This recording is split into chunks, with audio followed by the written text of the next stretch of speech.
One night in America in 1858, two white men were seen carrying black slaves. At that time, black slavery was still rampant because there were no laws that could protect them. In the middle of the night, a man suddenly appeared. The man's name is Dr. King. He is a dentist as well as a fugitive hunter. Dr. King explained that currently, he was looking for an important fugitive, namely the Brittle brothers. When he went down and examined the slaves, one of the slaves said that he knew the fugitive that Dr. King meant. He is Django.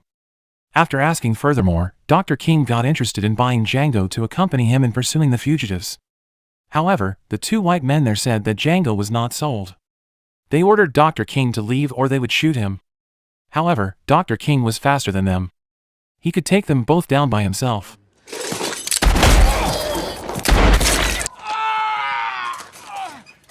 Dr. King then took Django, released the other slaves, and ordered them to leave immediately. The next day, Dr. King together with Django arrived in a city. Everyone was confused to see black people riding horses like ordinary citizens. After walking all night, they both decided to rest at a bar. Dr. King then explained that he needed Django's help to catch 3 government fugitives who were currently hiding in Gatlinburg. Because previously Django had been a slave to the 3 fugitives, Dr. King made a deal. If he succeeded in killing these 3 fugitives, in exchange, Dr. King would free him from slavery. While he was arranging a plan, suddenly the sheriff came to expel them, saying that black people were not welcome in the city. Hearing the insult just now, Dr. King got angry and shot him. Everyone was running in panic. Soon, Marshall, the local police chief, came. Dr. King then introduced himself that he was a fugitive hunter and said that he should be thanking him because the sheriff he just shot was on the government's wanted list with a reward of $200 for anyone who catches him dead or alive. It turned out that the sheriff had committed cattle theft in Texas before. Marshall was silent. He didn't expect that all this time, his men would be government fugitives. Dr. King and Django then continued their journey. When they stopped for a break, Dr. King asked what was Django's plan when he was released. Django replied that he wanted to find his wife, Hilda, then set her free from slavery. After hours of horse riding, they finally arrived in Gatlinburg. They then disguised themselves pretending to buy slaves from a rich man named Big Daddy. When they arrived at Big Daddy's house, Dr. King began to introduce himself. Big Daddy welcomed him in and sent one of the female slaves to accompany Django to show him around the plantation. While walking with the female slave, Django asked if the slave girl knew Big Daddy's subordinate named Brittle brothers. He was shown that the Brittle brothers were torturing black female slaves. After making sure that they were the fugitives Dr. King was looking for, Django immediately killed them, but he could kill one because he ran away with his horse.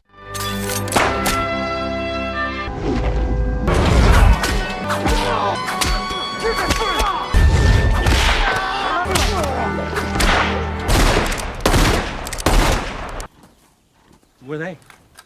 When Dr. King came, Django told him that one of the Brittle brothers managed to run. From a distance, Dr. King shot him dead right in the chest. Big Daddy suddenly came after the ruckus they made. He couldn't accept that his men were killed just like that. While raising both hands, Dr. King explained who he really was.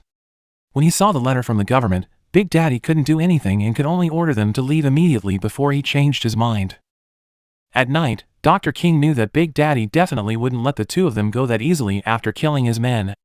He prepared a trap by setting a bomb inside their wagon. It wasn't long before Big Daddy came with all of his men. From a distance, Dr. King shot the bomb and blew away most of Big Daddy's men. The rest fled from the scene. Dr. King then gave him his gun so Django could kill Big Daddy with his own hands. When hiding in the cave, Dr. King told Django that all this time, he really hated slavery and that's why he treated Django like his own friend. He also encouraged that one day, Django would definitely succeed in saving his wife. Since their mission to kill the Brittle brothers had been successfully finished, automatically their agreement was also over. Django finally had become a free person, but Dr. King offered him a new deal. He offered Django to be his partner in hunting down fugitives during the winter and would share a third of the proceeds for Django, and if throughout the winter they both managed to collect a lot of money, he promised to take Django to meet his wife in Greenville. Django, who didn't know where to go in the end, agreed to the offer. While spying on the fugitive, Django couldn't bear to shoot because the fugitive had a child. Dr. King then gave him the fugitive's wanted poster while saying that that man has killed many people and caused many losses for other people. Even though it's a pity, he still deserved punishment. Hearing the explanation just now, Django could finally shoot without hesitation. You need to keep this city calm, Bill. Their journey then continued. Apart from hunting down fugitives after other fugitives, Dr. King also trained Django how to shoot better. The winter ended and Dr. King finally fulfilled his deal to accompany Django to the slave auction to find his wife. There were a lot of black people who were auctioned off to be slaves.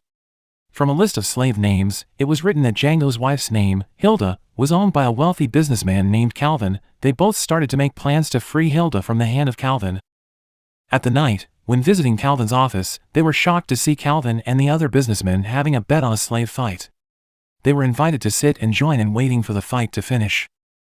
After the fight ended, Dr. King said that his purpose in coming there was that he wanted to buy the most expensive fighter slave that Calvin had for $12,000. Hearing that offer, Calvin was interested. The next day, Dr. King and Django, along with Calvin himself, went to Calvin's house. In the middle of the road, a slave ran and climbed up the tree. Calvin then asked why he ran away crying. The slave said that he could not work as a fighter anymore because he was old. He kept begging Calvin not to punish him and gave him a better job. Unfortunately, Calvin was not fond of it. Felt that he was not needed anymore, Calvin ordered his men to kill him. When they arrived at Calvin's mansion, they were all greeted by the butler named Stephen and Calvin's younger sister. Before entering the house, Dr. King and Django saw Hilda being taken out of a punishment box after being locked overnight. Hilda was locked in the box as a result of not obeying Calvin's order. Seeing that made Django heartbroken. At night, Calvin's sister took Hilda to Dr. King's room to serve him. When Hilda entered the room, Dr. King told her to stay calm. When Django appeared from the back door, she suddenly fainted. At dinner, Hilda tried to stay calm. She continued to serve Dr. King so as not to be suspected. In the middle of dinner, suddenly Stephen forced Hilda to open her clothes and then showed her whip wounds on her back. Seeing her wife being abused in front of his eyes, Django could only hold back his anger. Luckily, Calvin's sister immediately stopped what Stephen was doing. From Stephen's facial expression, he was suspicious that Hilda and Django knew each other. He then interrogated Hilda and after getting the information, Stephen asked Calvin to talk privately. He told Calvin that both Dr. King and Django were there to scam him. He was not there to buy his slave but to take Hilda away because she turned out to be Django's wife. Feeling scammed, Calvin ordered his men to surround both Dr. King and Django. He also took Hilda and then told Dr. King to buy her for $12,000 at that very second. After the money was received, Calvin then gave a certificate of purchase to Dr. King, but before leaving, Calvin told Dr. King to shake his hand to sign their deal. At first Dr. King refused, but because he was pointed by guns, like it or not, Dr. King agreed to shake Calvin's hand, but unexpectedly, he shot him in the chest. The gunfight was inevitable.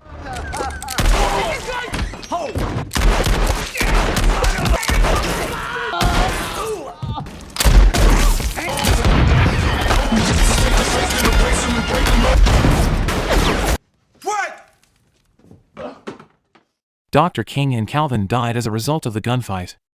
Django managed to kill almost everyone, but he was forced to stop when he saw Stephen threatening to shoot his wife. In the morning, Django was already beaten up. He was full of wounds and was hanged upside down. Stephen then came to tell that he would not be killed immediately but sent to the place of torture in the mine to die slowly. In the afternoon, Django and 3 other slaves were brought by 3 white men who headed to the mine. During the break, Django said that he was not a slave but a fugitive hunter. He offered the 3 men to work together to catch the fugitive for a deal of $11,000. He then showed the wanted posters he brought. The men couldn't easily believe him. They asked the other 3 slaves their first. The 3 slaves answered that Django was not a slave. Django came to Calvin's house with a rich white man. Hearing the answer just now, the 3 white men believed Django's words, then released Django and gave him a weapon. The moment he received the gun, Django immediately shot the 3 men and took the weapon he needed. He then ran from that place using the horse.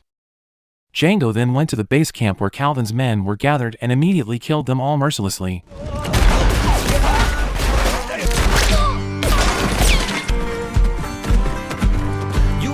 When he got to Calvin's house, he could see that Dr. King's dead body was lying stiff. Django could only stare at the doctor and say thank you for his help. He then took Hilda's purchase certificate from Dr. King's wallet and then went to free Hilda from confinement.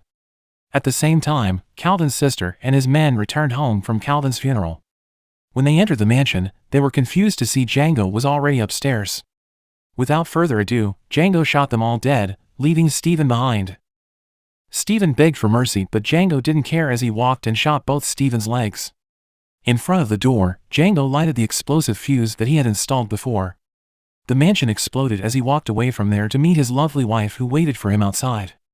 The two of them had completely become free human beings.